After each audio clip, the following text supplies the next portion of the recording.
How are you?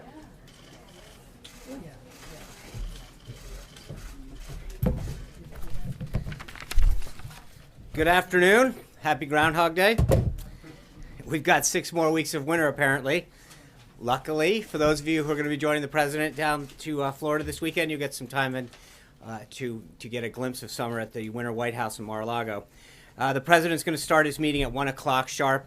You probably just saw the B-roll of the folks from Harley rolling on in, literally. So I'm going to try to keep this a little quick. The president signed a proclamation yesterday ushering in Black History Month. He looks forward to engaging in an informative month of events honoring the enormous contributions that African Americans have made throughout our history. Last night, the president was honored to host the swearing in of the next Secretary of State, Rex Tillerson, in the Oval Office.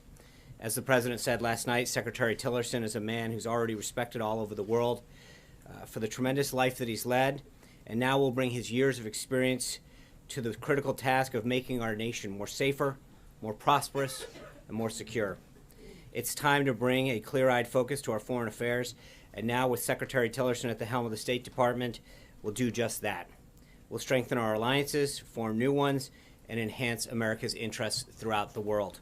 Speaking of the president's excellent nominees, praise is pouring in from around the country for his pick for Supreme Court. The Detroit News said Judge Gorsuch is a, quote, legal superstar, an outstanding choice, says the New Hampshire Union leader. The Richmond Dispatch says the initial reaction was to cheer. The South Florida Sun-Sentinel touted his, quote, excellent qualifications. Yesterday, Judge Gorsuch had his first round of meetings on the Hill. Unfortunately, Senate offices aren't in the habit of releasing editorials, but from everything we heard, the judge knocked it out of the park on the Senate as well. The president looks forward to a fair and speedy confirmation process for this exceedingly qualified nominee and jurist. In my last briefing, I read out a list of the senators Judge Gorsuch met with.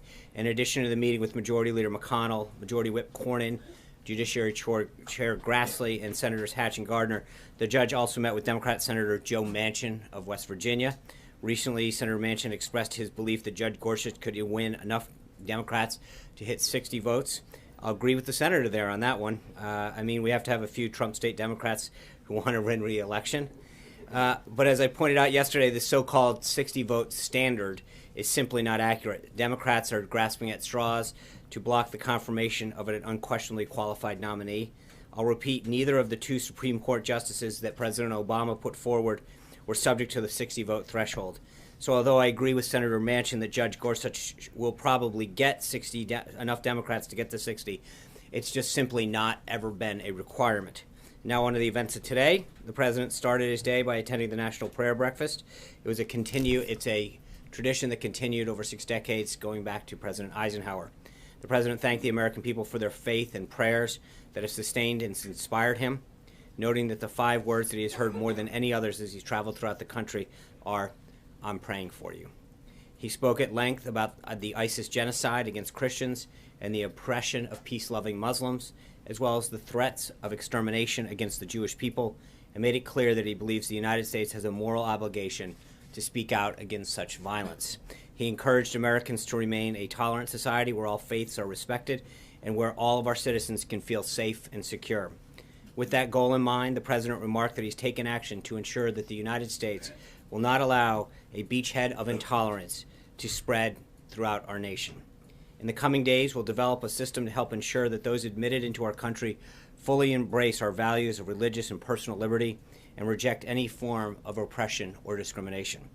The president also committed to get rid of the Johnson Amendment and allowing our representatives of faith to speak freely and without retribution. In a particularly poignant moment during his remarks, the president recalled yesterday his visit to Dover Air Force Base to join the family of Chief Ryan Owens as America's fallen hero was returned home. After honoring Chief Owens for giving his life in defense of the American people, the president quoted John 15:13, "Greater love hath no man than this, that a man lay down his life for his friends." After returning to the White House this morning, the president held a legislative affairs staff meeting in the Oval Office with his team. The team continues to work closely with Congress to enact the president's agenda.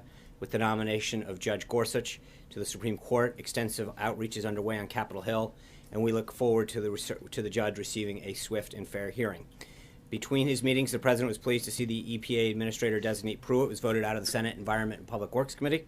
As has unfortunately become the practice, the Democrats again boycotted the hearing, requiring a suspension of the rules in order to advance his nomination. Following the strategy session, the president met with Senators Hatch, Wyden, and Congressman Brady and Neal. This meeting was an opportunity for the president to meet with the chairman and ranking members of the Senate Finance Committee and the House Ways and Means Committee to help chart the future of U.S. trade policy. The president has put together an all-star trade team that will work closely with the U.S. Trade Representative and the committees led by these members to craft new trade deals. The president has expressed his concern time and again with NAFTA, which he believes is an out-of-date agreement. The ultimate goal is to ensure that the best and fairest treatment of U.S. workers and businesses, and the president believes that those interests are best secured by bilateral rather than multilateral trade deals. He looks forward to working closely with the USTR and Congress when it comes to issues of trade. For those of you who weren't outside and just saw the Harleys roll up, it's no surprise that this afternoon the president will host a meeting and listening session with Harley-Davidson executives and union representatives. For a list of those individuals, please contact our office. Harley-Davidson's been an American success story since 1901, when William S. Harley, at age 21, completed the blueprint drawing of an engine designed to fit into a bicycle. In 1903, Harley-Davidson began building motorcycles in the United States, and today the company has approximately 6,000 employees and $6 billion in annual revenue. The company's global headquarters is located in Milwaukee, Wisconsin, which may have had something to do with them getting in so quickly. There's a certain staffer. Today, the president will welcome to the White House the latest generation of Harley-Davidson executives to discuss how to make it easier for businesses to create more jobs and factories in the United States. Beyond the company executives, representatives from the machinist and steelworkers unions will also be in attendance. Their motorcycles have carried our American service members in war. They carry our police officers. They keep us safe. They carry the Secret Service as they protect our presidents. And they bring joy to millions of Americans throughout the world. And others throughout the world, rather. The president's looking forward to hosting these leaders from one of America's truly great entrepreneurial success stories. The American worker built this country, and the president is focused on restoring a government that puts their interests first. A few administrative notes. The National Security Advisor, Mike Flynn, today announced additions to the NSC senior staff. David Cattler will be a Deputy Assistant to the President for Regional Affairs. John Eisenberg, Deputy Assistant to the President, NSC Legal Advisor and Department Counsel to the President for National Security Affairs. Kevin Harrington, Deputy Assistant to the President for Strategic Planning. And Kenneth Juster, Deputy Assistant to the President for International Economic Affairs. Lastly, we had a great reaction to our Skype introduction seats yesterday. I know we've had a tremendous amount of requests pouring in from around the country. Please contact the press office if you know of anyone that has an interest in joining us in the future. In terms of the schedule for tomorrow, the president will host a strategic and policy forum. Then in the afternoon, the president will have lunch with General Flynn before departing down to Mar-a-Lago later in the day. With that, I'll take some questions. Katie Pavlich. John, thanks for the question. Today, President Trump talked about Christian genocide at the National Prayer Breakfast, and last year, the Obama State Department officially declared a genocide by ISIS against Christians and other minority religious groups in the Middle East and North Africa. Now that Rex Tillerson has been sworn in as a secretary, what specifically is the administration planning to do to comply with the legal obligations of protecting these groups under the UN 1948 treaty? That's a great question. I think Secretary Tillerson's learning his way around the building so far this morning. He gave a great speech talking about his vision and goal for the State Department. I think there'll be further guidance coming out on that, Katie. Right now, his job was to get in, get settled, talk to the employees, make sure they understood. But back to the issue. Obviously, it's important to the president. It was throughout the campaign. It's something that he addressed this morning, and it's something that he's committed to. Talked about in terms of the executive orders and allowing Christian minorities in key countries seek asylum in the United States. He recognizes that in so many nations, these are the oppressed groups in accordance with how the UN defines refugees. So I think you'll see further guidance with that. Jennifer Wisson. Thanks, Sean. I have two questions, actually. Today, the president renewed his promise to protect religious liberty, which he says is under threat. Some Americans see religious liberty as code for discrimination. Can you kind of give us a sense of how the president views this tension? It's an interesting question because this is something that comes up quite a bit. I think there is a line. We have freedom of religion in this country, and I think people should be able to practice their religion, express their religion, express areas of their faith without reprisal. And I think that pendulum sometimes swings the other way in the name of political correctness. And I think the president and the vice president both understand that one of the things that makes our country and this democracy so great is our ability to express our religion, to believe in faith, to express it, and to live by it. And that's where I think the important part is. Whether it's a small business owner or an employee, he wants to have some degree of expression of faith at the company. And too often those voices get pushed out in the name of political correctness. So he's going to continue to make sure that we not only speak up for it, but find ways in which we can keep that line a little less blurred and make sure that the pendulum doesn't swing against people. We shouldn't impose a religion on anybody. We're free to express our religion or be, not have one. That's obviously in our country an equally valid way of living your life. But at the same time, I think people who want to express their faith shouldn't be ostracized because they want to live that. Major. If you could give us an example, if you could, of the pendulum swinging in the direction of political correctness, and how is that going to inform the president with his executive order? And as you may know, a draft is circulating around town, and many have wondered if that is going to be a way to either silence those on the left or be a threat to the LGBTQ community. Talk us through both those. Well, I think if you look back to the Little Sisters case, if you look back to other businesses that were under Obamacare, what's that? Would you put Hobby Lobby in that category? I would, yeah, absolutely. I think there's several businesses and several institutions, Catholic institutions and others, that have been mandated or apparently attempted to mandate certain things that they may or may not do or how they have to treat their employees. Those are instances where clearly the pendulum's swinging a different way, where you are not carving out institutions or the ability for privately held businesses to conduct themselves to live according to their faith or their moral compass. And so there's clearly a lot of evidence in the last couple of years of the government coming in with regulations and policies that have frankly denied people the ability to live according to their faith. From the president's point of view, that's discriminatory in itself. Well, I think there's like I said, I think it's a pendulum, and where the president is that he wants to make sure that you don't penalize someone for wanting to express their faith. And that to the extent that we can keep that line a little less blurred and allow people who don't believe in a faith or have an opposing faith, make sure that they are equally comfortable in the workplace. But we shouldn't penalize people or mandate them to abide by certain policies or regulations which are in direct contradiction to their faith. And what about the executive order, Sean? How does that influence? There's right now no executive orders that are official or able to read out. We maintain that. There's nothing new on that front. I'm not there until we have. It's not a question. There are a lot of ideas that are being floated out.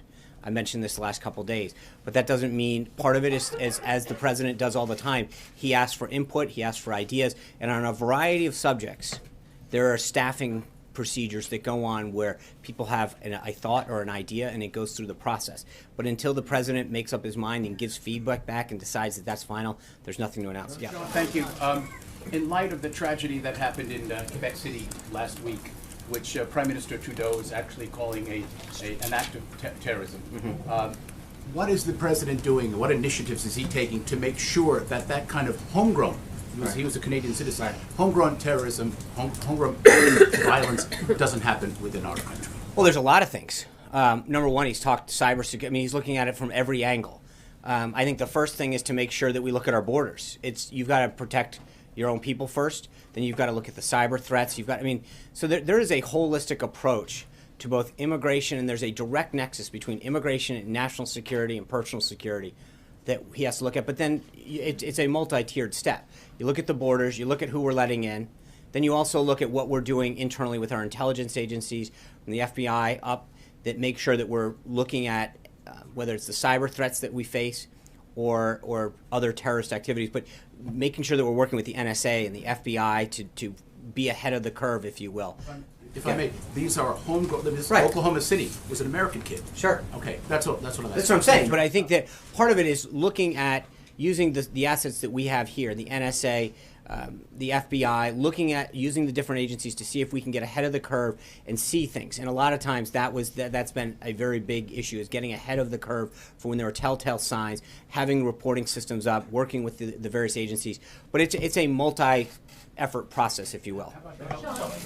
Kristen. Sean, thank you. Why is the administration easing sanctions against Russia? We're not easing sanctions. The Treasury Department, it is, from what I understand, it is a fairly common practice for the Treasury Department, after sanctions are put in place, to go back and to look at whether or not there needs to be specific carve-outs for different, either industries or products and services that need to be going back and forth. But I would refer you back to the Treasury Department on that one. Sean, hold on, Sean. The language on the Treasury Department website suggests that you are, in fact, easing sanctions. It authorizes certain transactions with the Federal Security Service. Does that not suggest a shift? No, it doesn't. From what was It put in is, place? from what I understand, a regular course of action. The Treasury does quite often when there are sanctions imposed, but I would refer you back to the Treasury Department. Yes. Comment on the call with Australia? Thank you. Could I ask you to describe the tone of the call on the weekend between the Australian Prime Minister and the President, and also outline the President's concerns about the refugee deal in question? And I asked you this earlier this week, but could you clarify whether the deal is on or not? Because the President tweeted last night, "I will study this dumb deal," implying that he's still considering it. Right. The President had a very cordial conversation with Prime Minister Trumbull, where they went through an extensive discussion of this deal. The President is unbelievably disappointed in the previous administration's deal that was made and how poorly it was crafted and the threat to national security it put the United States on. He has tremendous respect for the Prime Minister and for the Australian people, and has agreed to continue to review that deal and to ensure that as part of the deal, which was always part of it, that we would go through a very, very extreme vetting process to ensure that every single person that is being offered up is coming here with peaceful intentions and poses no threat to the United States. So he has ensured that while he has respect for the Australian people and respect for Prime Minister Trumbull, that we do not pose a threat to the United States of America, that the deal that he was cut by the last administration is something that he is extremely, extremely upset with. He does not like it, but out of respect for him, he's going to allow that process, continue to study, and allow it to move forward under the conditions that have been set, that there will be extreme vetting on every single one of those individuals. Okay, but just for clarity, Yeah. the deal itself is still under review, so is not certain to proceed, No, or it will part proceed. of the deal was that the deal allows for the United States to vet the individuals that are being offered up to be processed. The President's goal is to make sure that every single one of those people, in accordance with the deal and as discussed in the telephone conversation with the Prime Minister, is subject to extreme vetting to ensure that no one puts it. But I cannot underscore how disappointed he was in the deal that was made and how he thought it was just a horrible deal that was offered up by the United States by this previous administration. Sarah. The President and his National Security Advisor have been clear that the administration wants to put Iran on notice, but they haven't specified what that is.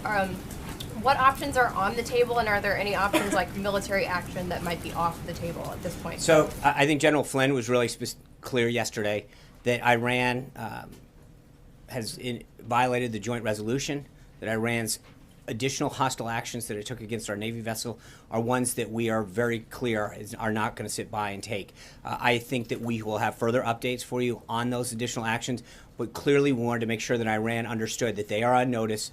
This is not going unresponded to. John. Thank you very much, Sean. Yes. Sorry, thank you. Sorry. Yes. Right, that's right. John, sorry. Thank you, John. Sean.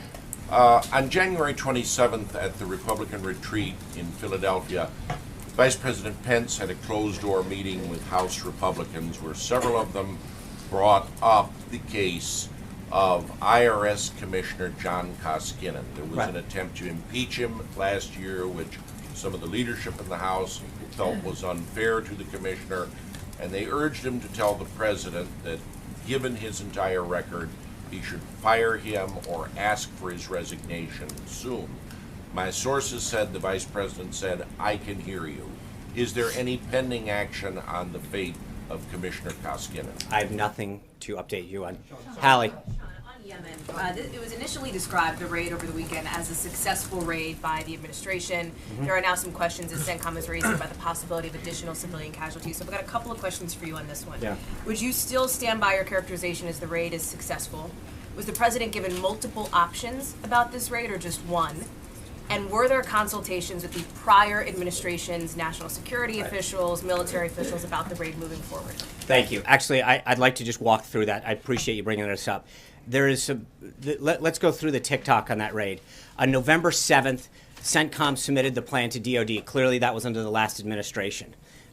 Legal teams were involved immediately when it was submitted to DOD. On December 19th, the plan was approved by the Department of Defense and recommended that it be moved ahead. It was sent then to the National Security Council staff here in the White House. Again, this all happened under the previous administration. On January 6th, there was an interagency deputies meeting. The deputies recommended at that time that they go ahead. It was so easily approved, it was sent straight up. The conclusion was at that time to hold for what they called a moonless night, which by calendar wouldn't occur until then President-elect Trump was President Trump. On January 24th, shortly after taking office, Secretary Defense, then Mattis, read the memo, resent it back up to the White House, conveying his support. On the 25th of January, the president was briefed by General Flynn on Secretary Mattis's recommendation and the status of the operation, or potential operation. The president asked to see Secretary Mattis and Joint Chiefs of Staff Dunford. He then, on that evening, had a dinner meeting, which included the president, the vice president, Secretary Mattis, Chairman Dunford, Chief of Staff Priebus, Jared Kushner, Chief Strategist Bannon, General Kellogg, General Flynn, and CIA Director Pompeo, where the operation was laid out in great extent. The indication at that time was to go ahead. On Friday, the 26th in the morning, the Deputies Committee met again. It was not a necessary step because they had previously recommended, and also reaffirmed their support for that. On January 26th, the President signed the memo authorizing the action. So it was not only was it a very, very thought out process by this administration. It had started back in November 7th in terms of clearly well before that, but it was a move forward by CENTCOM on November 7th. This was a very, very well thought out and executed effort. Where was the president the night of the raid? How did he learn about Chief Owens' death? And do you still stand by your characterization that it was successful? The president was here in the residence. He was kept in touch with his national security staff. Secretary Mattis and others had kept him updated on both the raid and the death of Chief Owens, as well as the 4 other individuals that were injured. So he was kept apprised of the situation throughout the evening. And again, I think I would go back to what I said yesterday. It's hard to ever call something a complete success when you have the loss of life or people injured. But I think when you look at the totality of what was gained to prevent the future loss of life here in America, and against our people and our institutions, and probably throughout the world in terms of what some of these individuals could have done, I think it is a successful operation by all standards. It is, and again, I want to reiterate, it is tough to ever use the word success when you know that somebody has lost their life. But when you go back and look at an individual that dedicated their life to serving this country and went over and over and over again, knowing that this was not only the risk that he took, but wanted to do it because he knew the threat that these kind of individuals pose to our country and to our people. That's while not a success that you lost him, you know that he died in sacrifice for someone else here in this nation. Hunter Walker. Thank you, Sean. I've seen some criticism of the president's remarks at the prayer breakfast this morning. Can you shed any light on why he thought that was a good venue to mock The Apprentice for its ratings? Look, Mark Burnett, the creator of The Apprentice, who is a longtime supporter of the prayer breakfast, but also has a personal relationship with there. He meant it as a lighthearted moment, and I think if you look at the totality of his remarks, and they were absolutely beautiful. And I think to to hone in on that. It was a lighthearted moment he was trying to have with a big supporter of the National Prayer Breakfast and a personal friend. Guys, I'll be out tomorrow. I want to make sure we all get to see the president now. Thank you, guys. Take care. Bye-bye. Picking a fight with Australia. Sean, why is the